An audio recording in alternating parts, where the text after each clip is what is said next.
आप बैठ जाए प्लीज बैठ जाए, समय वचन का है, बैठ जाए। लेकिन जब भविष्यवाणी होती है आप रिसीव करते हैं, लेकिन घर जाकर आप प्रार्थना करते हैं, घर जाकर आप किसी को सुसमाचार सुनाते हैं, नहीं, आपको शर्म आती है, नहीं नहीं नहीं, लोग क्या कहेंगे। सबसे बड़ी आत्मिक गलती हर एक इंसान क्या करता है, सबसे बड़ी आत्मिक गलती कि मैं सुसमाचार सुनाना चाहता हूं लेकिन मेरे कदम रुक जाते हैं। मैं सुसमाचार शुभ संदेश सुनाना चाहता हूं लेकिन मेरे कदम रुक जाते हैं। क्यों? क्योंकि लोग मुझे कहेंगे तेरी आशीष कहां है। लोग मुझे कहेंगे अरे तू चर्च में जाता है, तुझे क्या मिला। मैं क्या जवाब दूंगा। ऐसा सोचते ही आपकी जुबान रुक जाती है, आपके कदम रुक जाते हैं। अरे जो बोलने वाले लोग हैं उनको छोड़ दो, मत बोलो उनको। और बहुत सारे लोग हैं जिनको आप सुना सकते हो, अनजान लोग हैं जिनको आप सुसमाचार सुना सकते हो। और ये भविष्यवाणी है, जो लोग जैसे पिता ने ठान लिया है, जैसे मेरे खुदा ने ठान लिया है, मैं इस वर्ष में तेरे मस्तक को ऊंचा करूंगा, आप भी ठान लें कि मैं भी जो काम आज तक नहीं किया प्रभु की महिमा के लिए इसी साल में करके रहूंगा। मैं भी सुसमाचार सुनाकर रहूंगा और सुसमाचार सुनाने में शर्म नहीं करूंगा। और ये भविष्यवाणी है, जो ठान लेंगे कि मैं प्रार्थना करने में, सुसमाचार सुनाने में बढ़ता जाऊंगा, सचमुच में उनके जीवन में इसी साल में ब्लेसिंग, जो रुके हुए काम है इसी साल में पूरे होंगे। बोलो आमीन। आमीन।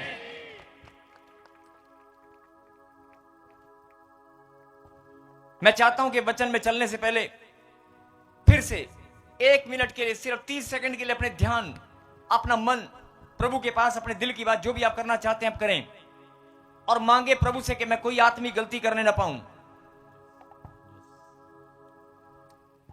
अपना स्वभाव बदलने के लिए मांगे खुदा से कि मैं अपने स्वभाव को, अपने गुस्से को, अपनी आत्मिक गलतियों को मैं बदलते हुए देखना चाहता हूं।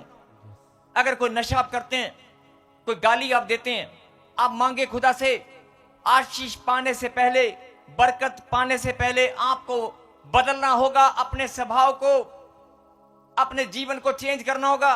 खाली खुदा पर दोष लगाने से काम नहीं चलेगा, आपको स्वयं अपने आप को भी बदलना होगा। 30 सेकंड। अगर कोई व्यवहार आपका गलत है, लोगों के ऊपर निंदा बुराई आप करते हैं, किसी के ऊपर दोष लगाते हैं, बंद करें दोष लगाना, भूल जाओ। अरे कोई क्या बोलता है, क्या करता है, भूल जाओ। और ये मैं अपनी मर्जी से नहीं बोल रहा हूं, मुझे पवित्र आत्मा ने कहा कि जाकर बोल देना। जो निंदा बुराई करते हैं, जो चुगली करते हैं, जो झूठ बोलते हैं, जो मेरे कलाम का भय नहीं मानते, आज से अपने स्वभाव को बदल देना, क्योंकि इस साल में तू वो आशीष पाएगा जो तेरी पीढ़ियों को भी नहीं मिली होगी। आमीन। जो तेरी 10 पीढ़ियां, 15 पीढ़ियां, 20 पीढ़ियों में आशीष नहीं आई होगी, वो इसी साल में आएगी। 30 सेकंड अपनी आंखों को बंद करें, खुदा से बात करें।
सबके हालेलुया।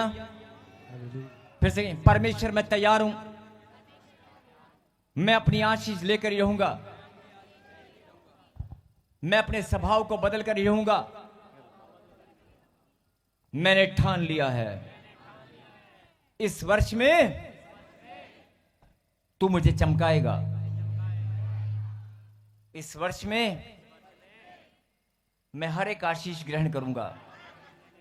कहीं आमीन। आमीन। और वर्ष तो मैं वैसे ही बोल रहा हूं, हो सकता है आज ही हो जाए। आमीन। सभी ब्रांच वाले निकालें इस वचन को और पढ़ेंगे। आज्ञा उल्लंघन का दंड।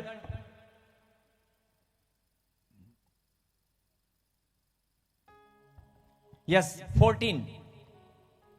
यदि तुम मेरी सुनोगे और इन सब आज्ञाओं को मानोगे। आपने गलत पढ़ा है, फिर से पढ़ें दोबारा।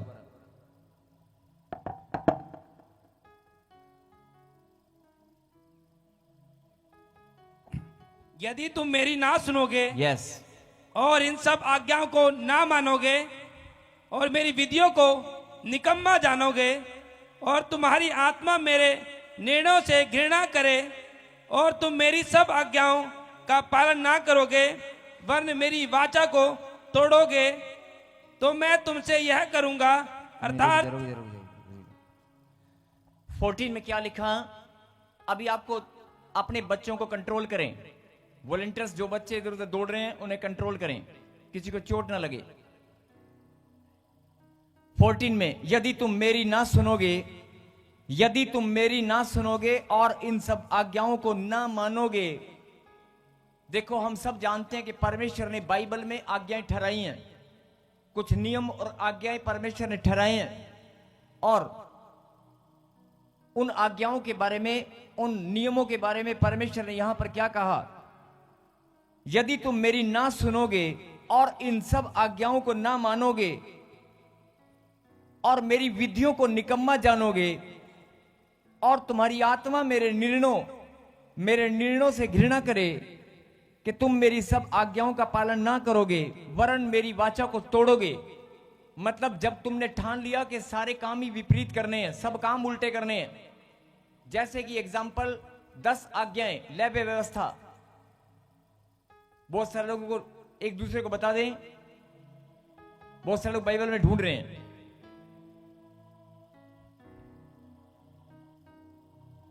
बहुत सारे लोग जानते हैं, हम सब जानते हैं कि परमेश्वर ने 10 आज्ञाएं बाइबल में ठहराई हैं और उसके अलावा भी बहुत सारी आज्ञाएं हैं। उन 10 आज्ञाओं का पालन करने में कोई ना कोई चूक, कोई ना कोई गलती हमसे हो जाती है या शैतान हमें भरमा कर करवा देता है। और उसके अलावा हम अपने स्वभाव के कारण, अपनी नेचर के कारण बहुत सारी ऐसी गलतियां कर बैठते हैं जो परमेश्वर की विधियों के विपरीत हैं, परमेश्वर की विधियों के विपरीत है, परमेश्वर की योजना के हटकर है। इसलिए यहां पर लिखा यदि तुम मेरी ना सुनोगे और इन सब आज्ञाओं को, थोड़ा इफेक्ट कम कर, यदि तुम मेरी ना सुनोगे और इन सब आज्ञाओं को ना मानोगे और मेरी विधियों को निकम्मा जानोगे और तुम्हारी आत्मा मेरे निर्णयों से घृणा करे तो तुम मेरी सब आज्ञाओं का पालन ना करोगे वरन मेरी वाचा को तोड़ोगे। अब बहुत सारी बातें परमेश्वर ने एक साथ यहां पर समझा दी हैं कि अगर तुम मेरे विपरीत, मेरी शिक्षा के विपरीत चलोगे, मेरी आज्ञाओं का उल्लंघन करोगे तो क्या होगा? तो क्या होगा? अब कई लोग सोच रहे हो कि शायद ये बात हमें बताई जा रही है, हमें सुनाई जा रही है। आपको सुनाया नहीं जा रहा है, लेकिन आज आपको समझाया जा रहा है। और ध्यान से सुनना, 16 में क्या लिखा? तो मैं तुमसे यह करूंगा, अर्थात मैं तुमको बेचैन करूंगा। क्या लिखा? बेचैन करूंगा। मतलब तुम बेचैनी बढ़ती चली जाएगी, घबराहट, बेचैनी। अब कई लोग सोच रहे होंगे बेचैनी मेरे बीपी के कारण या मेरे सिर में दर्द के कारण या शरीर के किसी और ऑर्गन की वजह से, शायद मेरी रिपोर्ट में कोई गड़बड़ी है, थोड़ी वॉइस कॉल, बाकी ठीक है। लेकिन वचन को आप जब ध्यान से पढ़ेंगे तो परमेश्वर ने खुद लिखा है, मैं तुझे बेचैन कर दूंगा और तेरी बेचैनी बढ़ती जाएगी। और याद करो, जब आप किसी कारण से, कोई कारण नहीं होता लेकिन अचानक से बेचैन हो जाता है इंसान, बेचैन, चैन नहीं मिलता, शांति नहीं आती, घबराहट होती है हालात और परिस्थिति के कारण, या किसी का पैसा देना हो, डर के मारे। अपने जीवन में बहुत सारी बातें आपने देखी होंगी जब आपको बेचैनी होती है। और बहुत सारे लोग ऐसे हैं जिनको बेचैनी, कई लोग पैर नीचे करें, मैंने अभी समझाया कि आपका बैठना बेढंगा नहीं होना चाहिए, आप ढंग से बैठे खुदा के वचन में। कहीं हालेलुया। हालेलुया। बेचैनी, कई बार आपने देखा होगा कि शरीर बिल्कुल नॉर्मल है, स्वास्थ्य बिल्कुल अच्छा रिपोर्ट ओके है, लेकिन नींद नहीं आती और बेचैनी बढ़ती जाती है। अब ये आगे चलेंगे तो शायद बहुत कुछ समझ में आएगा, लेकिन ध्यान से, बेचैनी क्या आपको कभी महसूस हुई है? बोला हालेलुया। हालेलुया। सिर्फ ये बात आप सोच लें 2 मिनट के लिए, क्या आपको बेचैनी महसूस हुई है? थोड़ी सी वॉइस खोल दे भाई, थोड़ी सी, ज्यादा नहीं।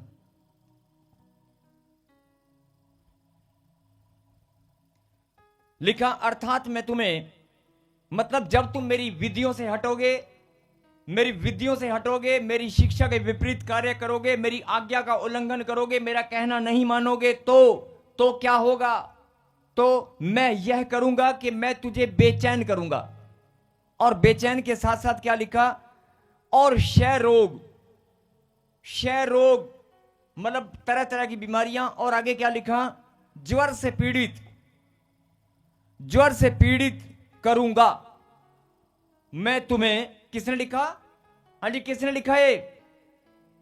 मैं बोल रहा हूं, आपसे पूछ रहा हूं, इस वचन को लिखने वाला, लिखवाने वाला कौन है? और यहां पर यह वाणी किसकी है? यहोवा की। क्या लिखा यहां पर? कि मैं तुझे बेचैन करूंगा और क्षय रोग और ज्वर से पीड़ित, ज्वर से, बुखार से पीड़ित करूंगा। किसने लिखा? परमेश्वर ने। हम सोचते हैं बुखार वैसे ही हो जाता है। कई लोग डॉक्टर के पास जाते हैं, डॉक्टर कहता है शरीर की थकावट के कारण है। कोई बात नहीं, एक आधी बार हो सकता है, 2 बार हो सकता है, लेकिन बहुत सारे बुखार ऐसा होते हैं जो परमेश्वर की ओर से दंड है। इसीलिए ऊपर क्या लिखा? आज्ञा उल्लंघन का दंड। मेरे पीछे गए, किस चीज का दंड है? आज्ञा उल्लंघन का दंड। आप बुखार को हल्का समझ रहे हैं। आपको अगर बुखार हो जाता है तो आप सोचते हैं शायद डॉक्टरी, मेडिकली मैं अनफिट हूं, खून में इंफेक्शन होगी, कोई मच्छर काट गया। आपको मच्छर काटना नजर आ रहा है, लेकिन मच्छर की औकात नहीं है कि इंसान के शरीर को, जो शरीर, यह शरीर परमेश्वर की रचना है। ध्यान से सुनना, यह शरीर परमेश्वर की रचना है और हम परमेश्वर की संतान है। परमेश्वर के बेटे और बेटी को मच्छर की औकात नहीं है आकर उसको टच कर ले, उसके घर के आसपास भी मंडराएगा नहीं। आमीन। एक मच्छर की औकात नहीं है परमेश्वर के बेटे को आकर। और होता क्या? आता भी है, खून पीता भी है, और खून पीकर चला भी जाता है। आहा, खून पी लिया। छोटी सी बात है, किसका खून पिया? आप क्या बोलते हैं? हमारा खून पिया।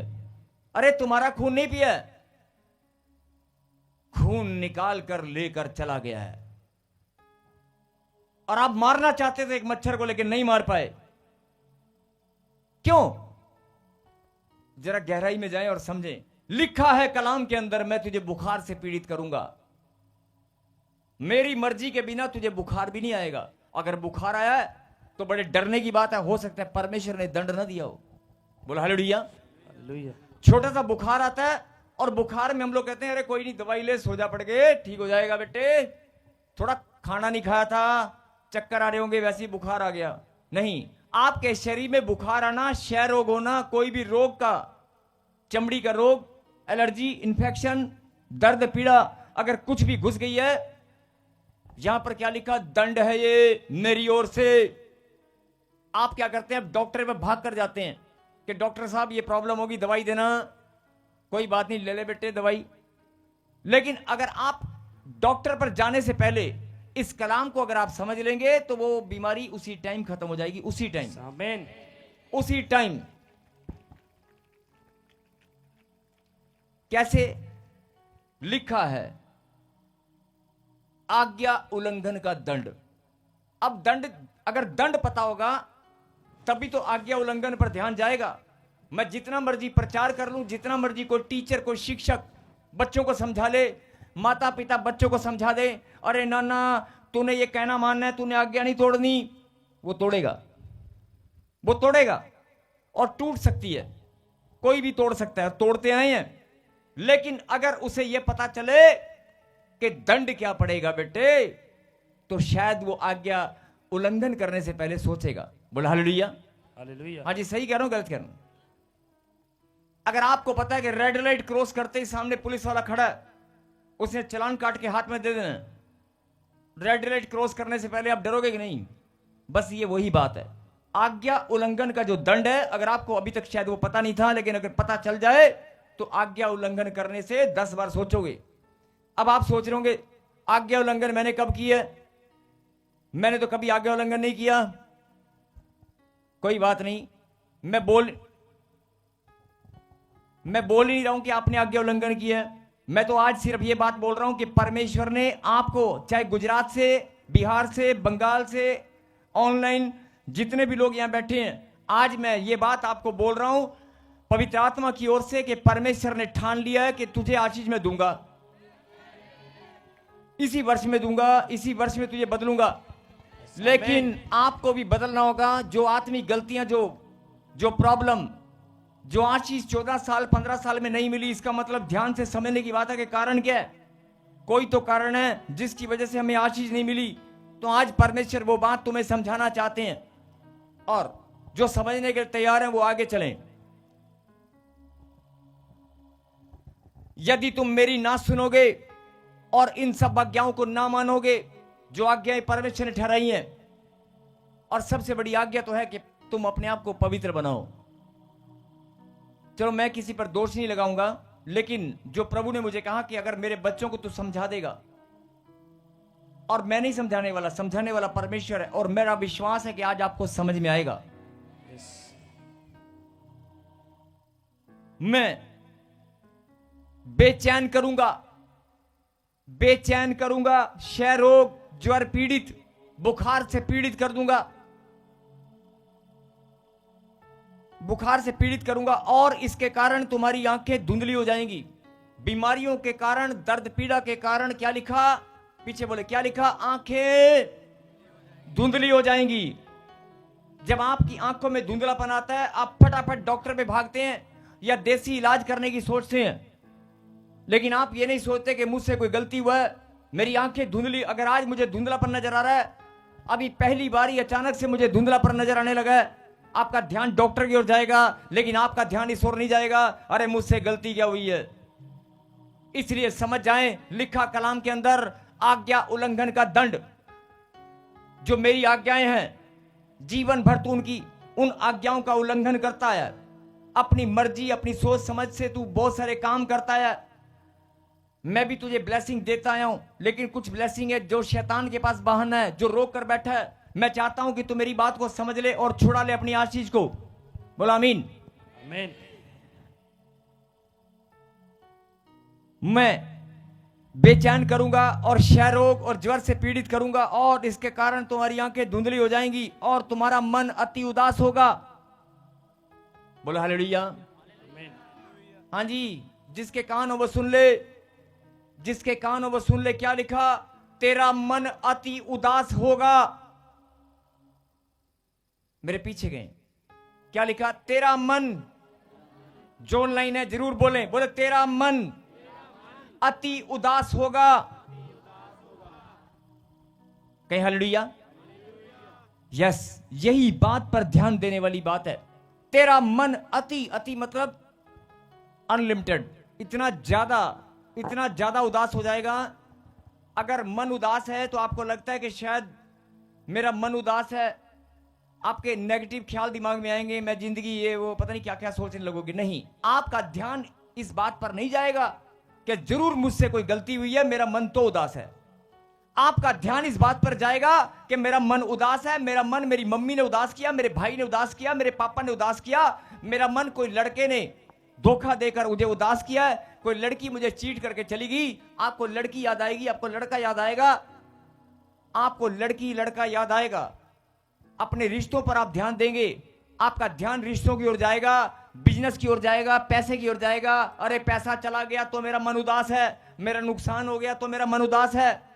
किसी ने पैसे देना था, किसी ने आज चेक देने का वायदा किया था, लेकिन मुझे बड़ी पेमेंट नहीं मिली, इसलिए मैं घर मुंह लटका कर जा रहा हूं। और बच्चे पूछते पापा आज की होया? ओ यार बस कुछ ना, रोटी लेवा। नहीं नहीं तू हट ना, मैं रोटी नहीं खानी। तेरी रोटी ना खाने से वो चेक आ जाएगा। बहुत बार आप ऐसे उदास हो जाते हैं, आपका ध्यान कहां जाता है? चेक की ओर। आपका ध्यान पैसे की ओर। आपका ध्यान कहां जाता है? आपका ध्यान चारों ओर जाएगा, हर जगह जाएगा कि फलानी वजह से, फलानी वजह से, इस कारण से, उस कारण से मैं उदास हूं, मेरा मन टूट गया है। लेकिन आपका ध्यान इस बात पर नहीं जाएगा कि परमेश्वर की तूने आज्ञा का उल्लंघन किया है। और कलाम के अंदर खुदा ने खुद लिखा है, मैं तेरे मन को अति उदास करूंगा। कारण कोई भी हो, बहाना कोई भी हो, तेरे मन को उदास करने का अधिकार मेरे पास है, शैतान के पास नहीं है। तेरे मन में उदासी लाने का अधिकार भी मेरे पास है। शैतान की औकात नहीं है वो तेरे मन से खिलवाड़ करे। बोलो हालेलुया। हालेलुया। समझ में आ रही बात? समझ में आ रही है? जब आपका मन उदास होता है तो आपका ध्यान कभी इस बात पर गया कि मुझसे कोई गलती भी है और मेरा मन उदास परमेश्वर ने किया, या परमेश्वर की आज्ञा उल्लंघन का यह दंड है? आपका ध्यान नहीं गया होगा। आपका ध्यान इस बात पर जरूर जाएगा कि पैसा नहीं मिला, या काम नहीं बना, या मेरी मम्मी या मेरे डैडी या मेरा भाई या लड़की या लड़का, किसी ने मुझे धोखा दिया, किसी ने मुझे अपमान किया तो मेरा मन उदास है। किसी ने दो बातें मुझे बोल दी इसलिए मेरा मन उदास है। फिर से कहें हालेलुया। हालेलुया। जिनको ये बात अभी तक समझ में आ रही है और जिनकी आत्मा गवाही दे रही है कि वाकई परमेश्वर आज मुझे समझाना चाहता है, वो कहें हालेलुया। हालेलुया। और आगे क्या लिखा? तुम्हारा मन अति उदास होगा। क्या लिखा? होगा। और उसके बाद तुम्हारा बीज बोना व्यर्थ होगा। यस। अगर मेरी आज्ञा का उल्लंघन करोगे तो बीज बोना भी व्यर्थ है।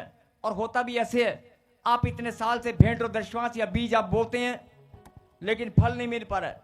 आप बो रहे हैं लेकिन फल नहीं मिल पा रहा है। लिखा कलाम के अंदर कि तुम्हारा बीज बोना व्यर्थ होगा क्योंकि तुम्हारे शत्रु उसकी उपज खा लेंगे। और 17 में क्या लिखा? सीधा 18 पढ़े। 18 नहीं, 17 पढ़। और मैं भी तुम्हारे विरुद्ध हो जाऊंगा और तुम अपने शत्रुओं से हार जाओगे और तुम्हारे बैरी तुम्हारे ऊपर अधिकार करेंगे। और जब कोई बस बोल हालेलुया। हालेलुया। शत्रु से हार, मेरे पीछे बोलो, शत्रु से हार, बैरी का अधिकार। फिर से बोलो, शत्रु से हार, बैरी का अधिकार। ये तुम पर हो जाएगा। समझ रही बात? मतलब शत्रु कौन है? शैतान। शत्रु कौन है? बीमारी।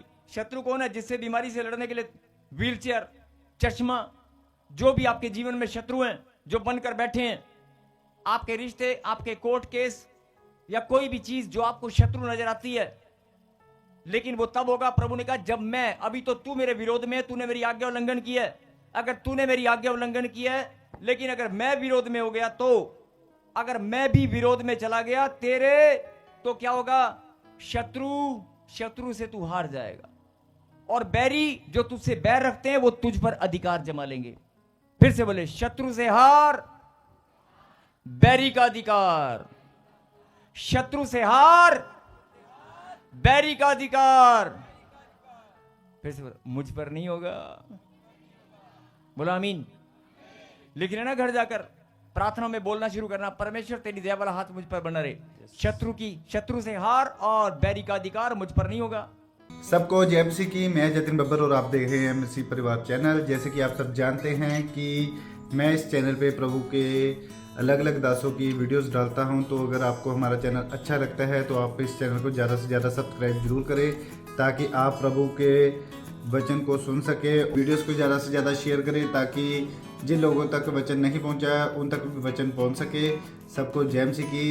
एक बार मैं आपसे दोबारा कहूँगा कि इस चैनल को सब्सक्राइब जरूर करें और वीडियोस को ज़्यादा से ज़्यादा शेयर करें। जय मसीह की।